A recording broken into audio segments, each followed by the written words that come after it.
ये एनसीईआरटी का प्रमेय 6.6 है ना। एनसीईआरटी बुक जो हम लोग क्लास 10th का है उसका हम लोग प्रमेय सॉल्व कर रहे हैं। ये प्रमेय है 6.6 का। ठीक है, पेज नंबर की बात करते हैं हम लोग। पेज नंबर 155 है। पेज नंबर है बाबू 155। ठीक है, सवाल क्या कह रहा है आप लोग चेक कर लीजिएगा बुक से। दो समरूप त्रिभुजों के क्षेत्रफलों का अनुपात इनकी संगत भुजाओं के अनुपात के वर्ग के बराबर होता है।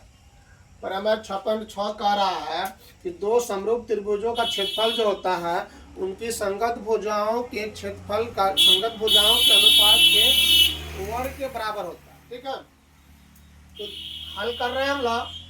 दिया है माना कि दो समरूप त्रिभुज ए बी सी और डी ई एफ। मान लिए हम लोग कि हम लोग के पास समरूप त्रिभुज दो गो है, ए बी सी और डी ई एफ। ठीक है, अब सिद्ध क्या करना है कि ए बी का स्क्वायर, ए बी बटा डी ई का होल स्क्वायर, ए बी बटा डी ई का होल स्क्वायर बराबर ए सी बटा डी एफ का होल स्क्वायर बराबर ए बी सी बटा ई एफ का होल स्क्वायर। इसको हम लोग चाहे तो ऐसा ना लिख कर कैसे भी लिख सकते हैं, ए बी का स्क्वायर बटा डी ई का स्क्वायर। ठीक है, ऐसे भी लिख सकते हैं, बट हम लोग ऐसे लिखे हैं। रचना के हम लोग ए एम लंब बी सी, ए एम लंब खींच दिए हैं बी सी पर, लंब खींचे तो यहाँ 90 डिग्री बनेगा ही। फिर डी एन लंब खींचे ई एफ, डी एन लंब खींच दी यहाँ भी 90 डिग्री बनेगा। अपर मान सिद्ध देखो, चूंकि दिया हुआ है ए बी सी और डी एफ समरूप है। दो त्रिभुज है जो है ए बी सी और डी ई एफ, जो ये क्या समरूप है। त्रिभुज समरूप है तो भुजा समानुपाती कर दिए। ए बी बटा डी ई, ए बी बटा डी ई बराबर ए सी बटा डी एफ, बी सी बटा ई एफ। ये समीकरण 1 हो गया।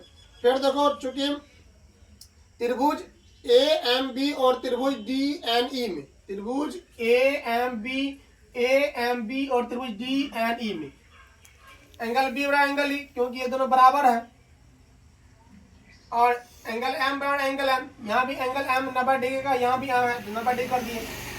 ए समरूपता कसौटी से त्रिभुज ए एम बी समरूप त्रिभुज डी एन ई, त्रिभुज समरूप भुजा समानुपाती किए। ए बी बटा डी ई और ए एम बटा डी एन, समीकरण 2 मान लिया और ये समीकरण 1 हो गया। समीकरण 1 और 2 से, समीकरण 1 और 2 से, एक में देख रहे हैं हम लोग क्या, ए बटा डी ई, ए सी बटा डी एफ, बी सी बटा ई एफ, और यहाँ हो गया ए बी बटा डी ई बराबर ए एम बटा डी एन। यानी ये इसका ये बराबर है, तो एलएचएस बराबर, तो आरएचएस बराबर होना चाहिए, ये इसके बराबर होना चाहिए। ये तीनों और ये तीनों बराबर हो जाएगा। ए बी बटा डी ई, ए सी बटा डी एफ, बी सी बटा ई एफ, ए एम बटा डी एन, समीकरण 3 मान लिए।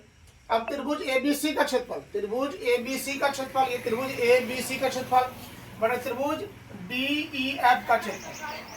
त्रिभुज ए बी सी का क्षेत्रफल क्या होगा, आधार गुना ऊंचाई 1/2, आधार गुना ऊंचाई 1/2, आधार गुना ऊंचाई कर दिए। आधार है बी सी और ऊंचाई है ए एम। फिर त्रिभुज डी ई एफ में, डी ई एफ में आधार है ई एफ, आधार हो गया ई एफ और ऊंचाई हो गया डी एन, 1/2 कट गया। ये बी सी बटा B C Guna A M बटा ई एफ गुना डी एन। अब समीकरण 3 में देखो, समीकरण 3 में क्या है, ये ए एम जो है या बी सी के बराबर है, तो हम लोग ए एम बराबर बी सी कर दिए, समीकरण 3 से लिख करके बी सी कर दिए। और डी एन बराबर ई एफ, डी एन बराबर ई एफ कर दिए, दोनों गुना करेंगे बी सी बटा ई एफ का होल स्क्वायर हो जाएगा, बी सी का स्क्वायर बटा ई एफ का स्क्वायर। इसी को हम लोग लिख दिया है बी सी बटा ई एफ का होल स्क्वायर। इसी करना था पीडी।